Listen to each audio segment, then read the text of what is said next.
Fancy saris, కంచిపట్టు సారీస్ కి ప్రత్యేకంగా పెట్టింది పేరు మన పూర్ణిమ ప్రింట్స్, కేపీహెచ్పి అండ్ మాదాపూర్. నమస్కారం. కార్తీక పురాణం 27వ రోజు పారాయణలోకి వచ్చాం. విష్ణుగణాలు చెప్తున్న చోళ విష్ణుదాసుల కథ అనంతరము ధర్మదత్తుడు మళ్ళీ అడుగుతున్నారన్న, ఓ గణాధిపతులారా, జయ విజయులు వైకుంఠమందలి విష్ణుద్వారపాలకులని విని ఉన్నాను. వారు ఎటువంటి పుణ్యం చేసుకోవటం వల్ల విష్ణు స్వరూపులే అంతటి స్థానాన్ని పొందారో తెలియజేయండి అని అడిగితే, ఈ విష్ణు పార్షదులైన జయ పుణ్యశీల, సుశీల పుణ్యశీలుడు ఇద్దరు ఈ కథ చెప్పడం మొదలుపెట్టారు. జయ విజయుల పూర్వజన్మలట. తృణబిందుని కూతురు దేవహూతి. ఆమె యందు కర్దమ ప్రజాపతి యొక్క దృక్స్ఖలనం జరగటం వల్ల ఇద్దరు కుమారులు కలిగారు. వాళ్లలో పెద్దవాడు జయుడు, రెండోవాడు విజయుడు. వాళ్ళిద్దరూ కూడా విష్ణుభక్తి పరాయణులుగానే ఉండేవారు. అనంతరము అష్టాక్షరి మంత్రాన్ని, ఉపనయనానంతరము ఆ అష్టాక్షరి మంత్రాన్ని జపించటం వల్ల వాళ్ళు విష్ణు సాక్షాత్కారాన్ని కూడా పొందారు. వేద విధులయ్యారు. యజ్ఞాలు చేయించడంలో ప్రజ్ఞ కలవారుగా ప్రసిద్ధి పొందారట. అందువలన మరుత్తుడనే రాజు వీళ్ళిద్దరి వద్దకి వచ్చి తన చేత యజ్ఞం చేయించవలసిందిగా కోరుకున్నాడు. అన్నదమ్ములిద్దరూ కలిసి వెళ్ళి ఒకడు బ్రహ్మ, మరొకరు యాజకులుగా ఉండి ఆ యజ్ఞాన్ని దిగ్విజయంగా నెరవేర్చారు. మరి సంతుష్టుడైన మరుత్తు వారికి అగణితమైన దక్షిణలు ఇచ్చాడు. ఆ సొమ్ముతోటి అన్నదమ్ములిద్దరూ ఎవరికి వాళ్ళుగా విష్ణు యజ్ఞాన్ని నిర్వర్తించాలని భావించారు. తదర్థంగా మరుత్తు ఇచ్చిన మహాదక్షిణని పంచుకోవటంలో ఇద్దరికీ తగాదాలు వచ్చాయి. ఇప్పటిదాకా అన్నీ బాగానే ఉన్నాయి. కలిసి పుట్టారు, కలిసి పెరిగారు, కలిసి చదువుకున్నారు, కలిసి పెద్ద పెద్ద యజ్ఞాలు చేయించారు. సొంతంగా నేను నాది అన్న భావన వచ్చేసరికి కొట్లాట వచ్చింది. ఇప్పుడు కూడా మన లోకంలో ఇలాంటివే జరుగుతాయి. ఆ నేను అనే, నా సంసారం, నా వ్యవహారం, నా వ్యాపారం లాంటి ఆలోచన వచ్చిందంటే గొడవలు మొదలవుతాయి. పూర్వకాలం నుంచి కూడా ఇది ఇలాగే ఉండింది. అయితే ఇద్దరికీ చెరిసగం అనేది జయుడి వాదన. తనకు ఎక్కువ వాటా కావాలని విజయుడు కోరాడు. ఈ వాదోపవాద క్రోధంతో జయుడు అలిగి నువ్వు మొసలివైపొమ్మని శపించాడు. అంతటితో జయుడు ఊరుకోకుండా తన అహంకారంతో నన్ను శపించిన నువ్వు అహంకారివైన సామజానివి అవుతావులే అని ప్రతి శాపం ఇచ్చాడు. సామజము అంటే ఏనుగు. ఒకళ్ళు మొసలిగా, ఒకళ్ళు ఏనుగుగా పుట్టాలని ఒకళ్ళనొకళ్ళు శపించుకున్నారు. ఇలా పరస్పర శక్తులైన ఆ సోదరులిద్దరూ విష్ణువార్చన చేసి ఆయనను సాక్షాత్కరింప చేసుకున్న వారే తమ శాపాలను, తత్పూర్వాపరాలను కూడా విన్నవించుకుని శాప విముక్తికై ఆ శ్రీహరినే ఆశ్రయించారు. హే భగవాన్, నీకింతటి చేరువ భక్తులమైన మేము మొసలిగాను ఏనుగాను పుట్టడం చాలా ఘోరమైన విషయము. అందువలన మా శాపాల నుంచి మమ్మల్ని మరలించు, మా పాపాలని తగ్గించు అని పదే పదే విన్నవించుకున్నారు. అందుకు మందహాసం చేసినటువంటి అంబుజనాభుడు, జయ విజయులారా, నా భక్తుల మాటలు పొల్లుపోనీయకపోవటమే నా విధి. వాటిని అసత్యాలుగా చేసే శక్తి నాకు కూడా లేదు. పూర్వం ప్రహ్లాద వాక్యం కోసం నేను స్తంభం నుంచి ఆవిర్భవించాను. భగవంతుడు ఎందుకు స్తంభం నుంచి పుట్టాడండి? ప్రశ్నించాడు హిరణ్యకశిపుడు. ఈ స్తంభంలో ఉంటాడా అని. అరంటే ఇందుగలడు అందులేడని సందేహం అవ్వలేదు, వలదు చక్రి సర్వోపగతుండు అని చెప్పాడు.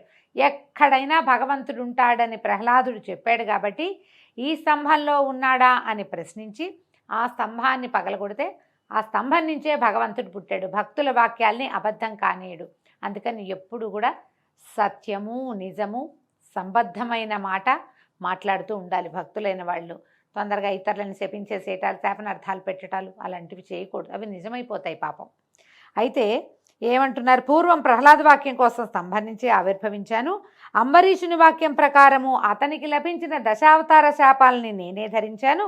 అందువల్ల మీరు సత్యం తప్పని వారే మీ శాపాలని అనుభవించి అంత్యంలో వైకుంఠాన్ని పొందండి అని ఆదేశించడంతో తదాదేశాన్ని శిరసావహించి ఆ జయ విజయులిద్దరూ గండకీ నదీ ప్రాంతాన మకర మాతంగాలుగా జన్మించి పూర్వజన్మ కలవారై విష్ణు చింతనతోటే కాలం గడపసాగారు. అలా ఉండగా ఒకానొక కార్తీక మాసం ప్రవేశించింది. ఆ కార్తీక మాసంలో కార్తీక స్నానం చేయాలనే కోరికతోటి ఏనుగైన జయుడు గండకీ నదిలోకి వచ్చాడు.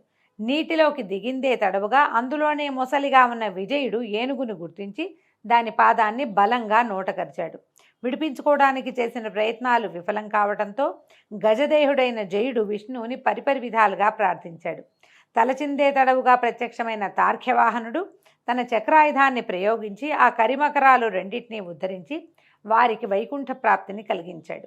తదాదిగా ఆ స్థలము హరిక్షేత్రంగా విరాజిల్లసాగింది. విష్ణు ప్రయుక్త చక్రాయుధం ఒరిపిడి వలన ఆ గండకీ నదిలోని శిలలు చక్ర చిహ్నాలతో కూడుకొన్నవయ్యాయి. ఓ ధర్మదత్త, నీచే అడుగబడిన వారైన విష్ణుద్వార పాలకులు జయ విజయులు వారిద్దరే. అందువల్ల నీవు కూడా దంభమాత్సర్యాలను దిగనాడి సమదర్శనుడివై సుదర్శనాయుధునుడి చరణసేవని ఆచరించు. తులా మకర మేష సంక్రమణాల్లో ప్రాతస్నానాలు ఆచరించు. తులసీవన సంరక్షణ మందు నిష్టగలవాడవై ప్రవర్తించు. తులసి చెట్టుని రక్షించాలండి. ఇది యథావిధిగా తులసి చెట్టు ఆమె నిద్రపోయేలాగా చేయకూడదు. ఒకవేళ ఆమె నిద్రపోతుందని అనిపిస్తే గనక, నిద్రపోయేలాగా ఉంది అనిపిస్తే ఇంకొక చెట్టుని తెచ్చి నాటుకోవాలి. తులసి సంరక్షణ చాలా మంచిది, విష్ణు ప్రీతికరం అని చెప్తారు. అయితే ఇంకా చెప్తున్నారు, గో బ్రాహ్మణులందు విష్ణు భక్తులందు సర్వదా భక్తితో సేవించు. కొర్రధాన్యము, పులిగడుగు నీరు, వంగ మొదలగు వాటిని విసర్జించు. ఈ కొర్రలని ఇంతకుముందు కూడా చెప్పారండి, హిమధాన్యం అని. కొర్రలు తినద్దు అని చెప్తున్నారు. మామూలుగా ఇప్పుడు మనం తృణధాన్యాలు వాటిని తింటున్నాం కదా, అవసరమని భావిస్తున్నాము. మరి ఏ షుగరో పాడో ఇబ్బందో ఉన్నది, తప్పదు కదా. అందుకని ఈ కార్తీకం ఏదైనా వ్రతాలు ఉన్నప్పుడు కొర్రలు తినబోకండి. అంటే పురాణాన్ని బట్టి అండి, మీ అవకాశాలను బట్టి చేయండి. కానీ ఇలాంటి ఒక వాక్యము 2 చోట్ల ప్రత్యేకంగా చెప్పబడింది. పులిగడుగు నీరు అంటే పుల్లటి నీళ్లు వాటిని తీసుకోవద్దని చెప్తున్నారు. వంకాయలు కూడా విసర్జించాలట. జన్మ ప్రకృతిగా నీ వాచన అనుష్ఠిస్తున్న ఈ కార్తీక విష్ణు వ్రతం కంటే దాన జపో యజ్ఞ తీర్థాలు ఏవీ కూడా గొప్పవి కాదని గుర్తుంచుకో. ఓ విప్రుడా, దైవప్రీతికరమైన విష్ణువ్రతాచరణ వల్ల నీవు నీ పుణ్యంలో సగభాగం అందుకోవటం వల్ల ఈ కలహా కూడా ధన్యులయ్యారు. ప్రస్తుతం మేము ఆమెను వైకుంఠానికి తీసుకెళ్తున్నాము అని విష్ణుగణాలు ధర్మదత్తునితో హితమాడి అతనితో పునః నియమవ్రత నిష్ఠుణ్ణి చేసి కలహా సమేతంగా వైకుంఠానికి బయలుదేరారు. విమానంలో వెళ్ళిపోయారట. నారదుడు చెప్తున్నాడు, పృథురాజా, అతి పురాతనమైన ఈ పుణ్యేతిహాసాన్ని ఏ మానవుడైతే వింటున్నాడో, ఇతరులకు వినిపిస్తున్నాడో, వాడు శ్రీ మహావిష్ణువు యొక్క సంపూర్ణానుగ్రహానికి పాత్రుడై విష్ణు సాన్నిధ్యాన్ని పొందదగిన జ్ఞానాన్ని పొందుతున్నాడు. ఈ విధంగా నారదుడు చెప్పిందంతా విని ఆశ్చర్యంగా అయిపోయిందట పృథు చక్రవర్తికి. ఎంత ఆశ్చర్యపడి, ఇట్లా జరిగిందా అని ఆశ్చర్యపోతూ, ఓహే దేవర్షి, ఇప్పుడు నువ్వు చెప్పినటువంటి హరిక్షేత్రము, గండకీ నదుల్లాగానే గతంలో కృష్ణా, సరస్వతి ఇత్యాది నదుల గురించి కూడా విన్నాను. ఆ మహామహిమలన్నీ ఆ నదులకు చెందినవా లేక ఆ క్షేత్రాలకి సంబంధించినవా? విశదపరచమని కోరితే నారదుడు ఇట్లా చెప్తున్నాడట, శ్రద్ధగా విను. కృష్ణానది సాక్షాత్తు విష్ణు స్వరూపం, సరస్వతి నది శుద్ధ శివస్వరూపమట. వాటి సంగమ మహాత్మ్యాన్ని వర్ణించడం బ్రహ్మ కూడా అసాధ్యమే. కృష్ణా సరస్వతి నదులు ఎలా జన్మించాయో పురాణ ప్రోక్తంగా తెలుసుకుందాం. ఒకానొక చాక్షుష మన్వంతరంలో బ్రహ్మదేవుడు సఖ్యపర్వత శిఖరాలపై సవనం చేసేందుకు సమాయత్తుడయ్యాడు. ఒక యజ్ఞం చేయబోయాడట బ్రహ్మదేవుడు. హరిహరులతో సహా సమస్త దేవతలు, మునులు కూడా కలిసి ఒకానొక దైవత ముహూర్తంలో బ్రహ్మకు యజ్ఞదీక్షనివ్వడానికి నిర్ణయించి కర్త యొక్క కళత్రమైన సరస్వతికి విష్ణుమూర్తి ద్వారా కబురు చేశారు. కర్త యొక్క కళత్రం అంటే బ్రహ్మదేవుని యొక్క భార్య అయిన సరస్వతీదేవికి కబురు చెప్పాడట విష్ణుమూర్తి. అయినా సరస్వతి సమయానికి అక్కడ చేరుకోలేదు.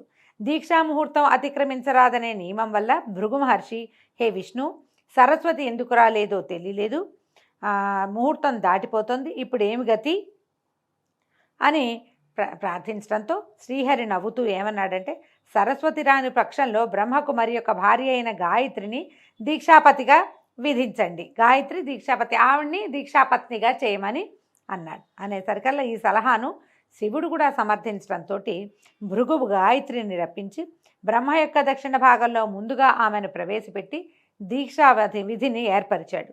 ఆ విధంగా ఋషులందరూ కలిసి హరిహరుల సమక్షంలో బ్రహ్మకి దీక్షనివ్వటం పూర్తి చేయగానే అక్కడకు సరస్వతి చేరుకుందట.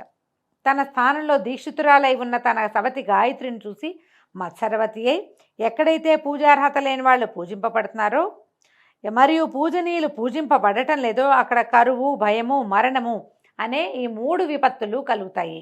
ఈ బ్రహ్మకు దక్షిణ భాగాన నా స్థానంలో ఉన్నట్టు ఉపవిష్టురాలైన వివిధ ప్రజలకు కనపడినటువంటి రహస్య నదీ రూపాన్ని పొందుగాక. ఓ బ్రహ్మ విష్ణు మహేశ్వర్లారా, మీరందరూ యజ్ఞవాటికలో ఉండి కూడా నా సింహాసనాన నాకన్నా చిన్నదాన్ని కూర్చోబెట్టారు కనుక మీరు కూడా జడీభూత నదీ రూపాలని పొందండి. జడ రూపాలైనటువంటి నదీ స్వరూపాలుగా మారిపోండని శపించేసిందట.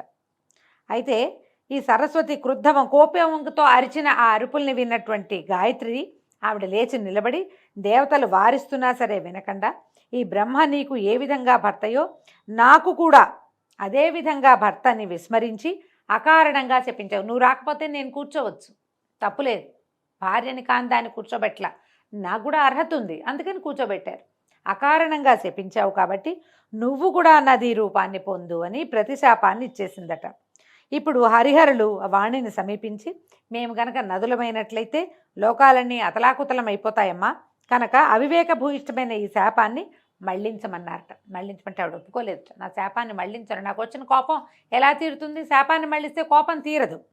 యజ్ఞాదిలో మీరు విఘ్నేశ్వర పూజ చేయకపోవటం వల్లే నా కోపరూపంగా యాగం విఘ్నపడి ఆగమైపోయింది. పలుకుల పడతనైన నా మాట తప్పదు. ఈవిడెవరు? మాటల తల్లి సరస్వతీదేవి. నా మాట తప్పదు.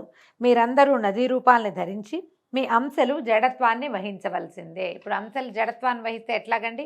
ఒక ఆయన పుట్టిస్తాడు, ఇంకో ఆయన పెంచుతాడు, 3 ఆయన పోగొడతాడు, మళ్ళీ పుట్టడానికి సమాయత్తం చేస్తాడు. ఈ పనులన్నీ మానేస్తే ఎట్లా కుదురుతుంది? సమతులమైన నేను గాయత్రి కూడా నదులమై పశ్చిమాభిముఖంగా ప్రవహించబోతున్నాము అని చెప్పింది. ఆమె మాటలు వింటూనే దేవతాంశలు, సకల దేవతాంశలు జడాలుగాను రూపాలు నదులుగాను పరిణమించాయి. ఆ సమయంలో విష్ణుమూర్తి కృష్ణానదిగాను, మిగిలిన వారు ఇతరేతర నదీ రూపాలుగాను మారిపోయారు. బ్రహ్మ విష్ణు మహేశ్వరులు నదులై తూర్పుముఖంగాను, వారి భార్యలు నదులై పశ్చిమాభిముఖంగాను ప్రవహించడం మొదలుపెట్టారు. గాయత్రి సరస్వతి నదీ రూపాలు సావిత్రి అనే పుణ్యక్షేత్రంలో సంగమాన్ని పొందాయి. ఈ యజ్ఞంలో ప్రతిష్ఠితులైనటువంటి శివకేశవులు, మహాబలుడు, అతిబలుడు అనే దేవతా స్వరూపాలు అయ్యారు. సర్వపాపహారిణి అయిన ఈ కృష్ణానది ప్రకర్షోత్పత్తిని భక్తితో చదివినా, వినినా, వినిపించినా కూడా వారి వంశమంతా కూడా నదీ దర్శన స్నాన పుణ్యఫలవంతమై తరించిపోతుంది. కృష్ణానది ఈ విధంగా పుట్టిందట. అందుకే కృష్ణ నల్లగా ఉంటుంది, విష్ణు స్వరూపం కాబట్టి ముదురు రంగులో ఉంటుంది. ఇది చెప్పినా కూడా సైన్స్ ఏం చెప్తుందండి? ఆ ప్రాంతపు నేలంతా రేగడి నేల అవటం వల్ల, నల్లటి మట్టి మీద ప్రవహించడం వల్ల నీరు ఇంచుమించుగా నది ఏ రూపంలో ఉన్న మట్టి సాయిల్ మీద ప్రవహిస్తే ఆ రంగులో కనపడుతుంది. కాబట్టి కృష్ణ నల్లగా దర్శనమిస్తుంది అంటారు. ఈ కృష్ణానది ఎట్లా నదిగా మారిందో తెలుసుకున్న దాన్ని చదివితే చాలా పుణ్యం లభిస్తుందట. నదిని చూసిన పుణ్యాన్ని మనం పొందుతాం. దీంతో 27వ రోజు పారాయణ పూర్తయిందండి. రేపు ఉదయం 28వ రోజు పారాయణలో మళ్ళీ కలుసుకుందాం. నమస్కారం.